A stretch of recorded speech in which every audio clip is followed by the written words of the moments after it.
पहिया पहिया। नवीद भाई, सर। बहुत बातें हुई जी आपकी स्ट्रगल के हवाले से, जी क्यों ना आप कुछ मोहब्बत पे बात हो जाए। जी। एक तरफा मोहब्बत के बारे में क्या ख्याल है? मोहब्बत मोहब्बत होती है, एक तरफा हो कि दो तरफा हो। मोहब्बत जब ये किसी से कर ली जाती है तो फिर बस उसमें कोई शर्तें और कोई हदें नहीं होती। मोहब्बत मोहब्बत होती है। आपको हुई कभी? मोहब्बतें तो इतनी, मैं कैंसेरियन हूँ, मोहब्बतें तो इतनी, शादी मोहब्बत की है। नहीं चले, शादी तो माशाल्लाह एक ही हुई और एक ही रहेगी, लेकिन आपने कहा मोहब्बतें तो कितनी। बहुत हुई, बिल्कुल बिल्कुल। कितनी?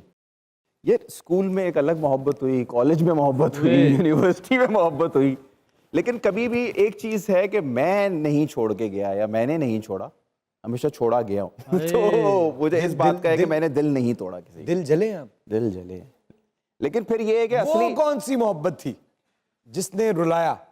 बीवी।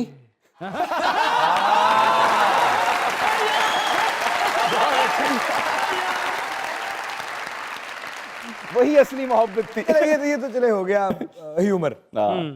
अब आते हैं असली बात। यार एक्चुअली जो बीवी से जो मोहब्बत थी ना, वही एक बहुत ही शदीद मोहब्बत थी, और वही वो मोहब्बत थी जिसमें हंसे भी रोए भी। और लेकिन मोहब्बत हकीकत में मैं तुम्हें बताऊं, मैंने इस 4-5 साल में और एक 9 साल में मैंने जाना कि मोहब्बत होती क्या है।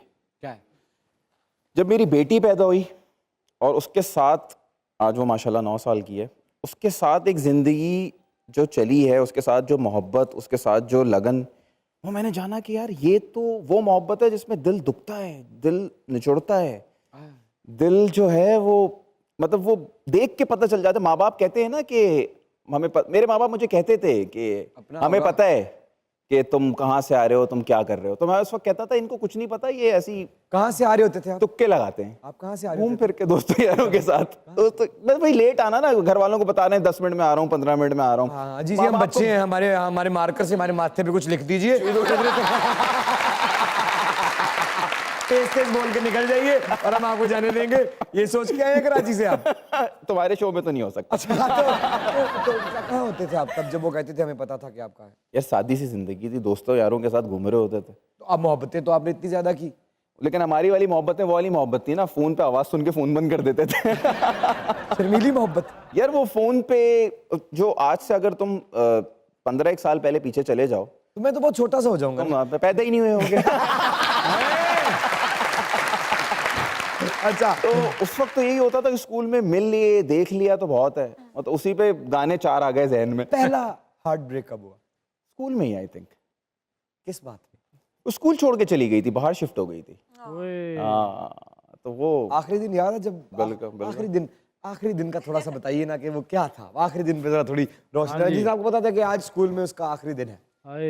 बस वो जब फिल्मी तो हमेशा से थे। हाँ।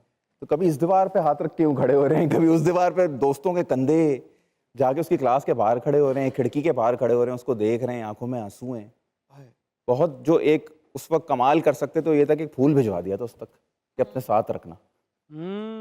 और उनका क्या रिएक्शन था? लड़कियां मुझे लगता है बहुत ज्यादा पब्लिक में और इस तरह स्कूल कॉलेज में एक्सप्रेसिव नहीं होती हैं। आंखों से तो पता चल जाता आंखों से डेफिनेटली पता चलता है। अफसोस था, रो रही थी, वो भी रो रही थी। हाँ, आज उनसे कुछ कहना चाहेंगे आप? जहाँ भी ये खुश रहे, और जितना भी वक्त गुजरता है अच्छा गुजरता है, और अच्छी यादें ही रहती हैं सबके साथ। क्या उन्होंने अभी तक आपका फूल संभाल के रखा होगा? अपने होंगे अब तो उसके फूल।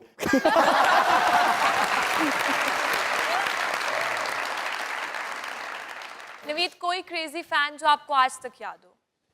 बिल्कुल, एक फैन थी, उसने मेरे बचपन से लेके टिल डेट, जब उसने मेरी बर्थडे के लिए एक कोलाज बनाया था जिसमें मेरे फैमिली, मेरे फ्रेंड्स और मेरे जितने जानने वाले हैं सबके उसमें छोटे छोटे मैसेज लिए थे उनके पास जाके। और जब वो मुझे बर्थडे पे मिला है तो उस पर उन सब के मैसेजेस उनके सिग्नेचर्स के साथ थे। तो मैंने कहा तुमने सबको अप्रोच कैसे किया? तो फेसबुक नया नया आया हुआ था ना उस वक्त, तो फेसबुक पे उसने सबको जा जाके मैसेजेस कर करके लोगों को जमा किया, पोस्ट के थ्रू वो उनको भिजवाती थी, वो होता था, फिर किसी से वापस कलेक्ट कराती थी। तो उसने ये 1 साल एक्सरसाइज की मेरी 7 जुलाई को ये मुझ तक पहुंचाने के लिए। तो वो स्क्रैप बुक का एक कॉन्सेप्ट कहलाता था। था देखे ना कितनी खूबसूरत चीजें था में बदल गई। टाइम की हो गया पुत्र दवाई खानी कर्मा वालिए जिम जाना ਐਸ ਉਮਰੇ ਜਿਮ ਨਾ ਜਾਣਾ ਤੁਸੀਂ ਉੱਥੇ ਜੰਮ ਜਾਣਾ। मैं इस शो से ना एक पिछले दिनों एक अंकल आए थे इस शो पे और उन्होंने अपनी औलाद के लिए बड़ा उदास थे। मैं उनके उस क्लिप को मैंने कुछ 8-10 दफ़ा देखा। मेरे फादर का भी 2 साल पहले इंतकाल हुआ और बहुत बीमार थे।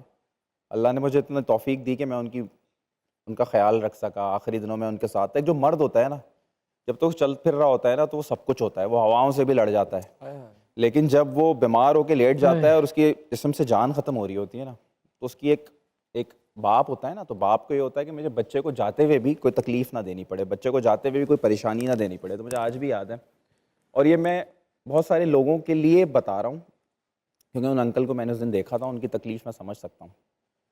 मैंने अपने वालिद को जब पहली दफ़ा नहा नहीं सकते थे, चीज़ें नहीं कर सकते, तो बैठा के जब नहलाया या फिर उनको चेंज कराया या फिर उनको स्टूल पास कराने में उनकी मदद की, चीज़ें की, तो पहली 2-3 दफ़ा उन्होंने मुझे देखते नहीं थे। वो इधर देखते थे, कभी ऊपर देखते थे, कभी नीचे देखते, तो मुझे देखना नहीं चाहते थे कि वो ज़िंदगी में शायद कभी नहीं चाहते